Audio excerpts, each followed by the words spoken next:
She is in her final resting place, as you just said, here at the Presidential Museum. It's about 100 feet from here, right around 4 o'clock. Her casket arrived here by motorcade, and we watched as the family members and the minister walked slowly behind her casket. And I know she has to feel good tonight, because, again, she really is home here in Grand Rapids and home next to the man she loves, the former President Gerald Ford. Again, it's about 100 feet from us. A few family members are still milling about, along with the minister, I'm sure, saying their final goodbyes. And then earlier today at 2 o'clock at Grace Episcopal Church, there were family and friends and a lot of dignitaries on hand for her second funeral. Her first one was in Southern California, as you know, and this one was, of course, today here in Grand Rapids.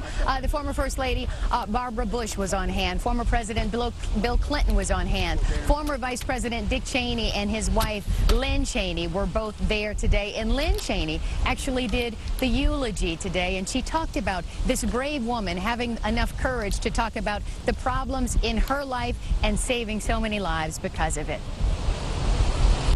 There are today uncounted thousands of women who have survived breast cancer, and in many cases you can draw a straight line right back to Betty Ford.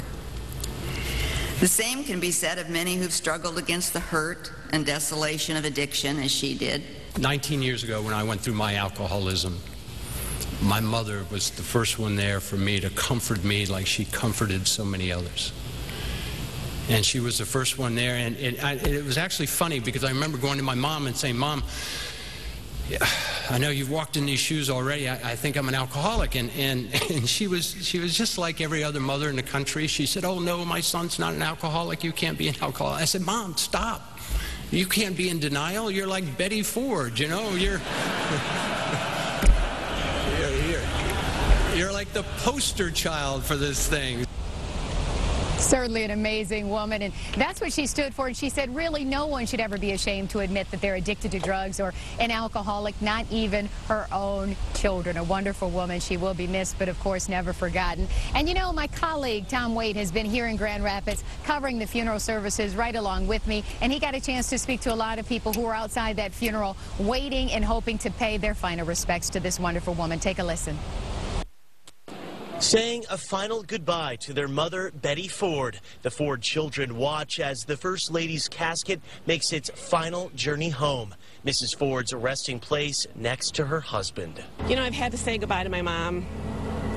And so I felt that for these 4 children and their grandchildren. Janine Bourdon was one of the few members of the public to get an invitation inside the service. Her home faces Grace Episcopal Church, and because of the crowds and the media, she was extended an invitation. All of a sudden, a gentleman came over and he asked me, he said, would you mind if we offered you a ticket? And I was like, wow. Of course, that would be absolutely wonderful. Even though Janine is not a relative of the Ford family, she felt their loss. Her children just looking exhausted.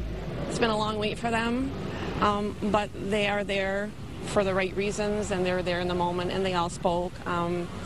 And they all were very visibly present, extending themselves to the other ones that were present. As Janine points out, the church itself is a powerful symbol in the Ford family. This is where Betty and Gerald Ford said their vows. One of the sons, I believe it was Steve, turned and looked back at the church. He kind of took in the church, knowing he may not ever be back here again. His parents were married there. He went to that church, and that was kind of neat to just see the children taking it all in.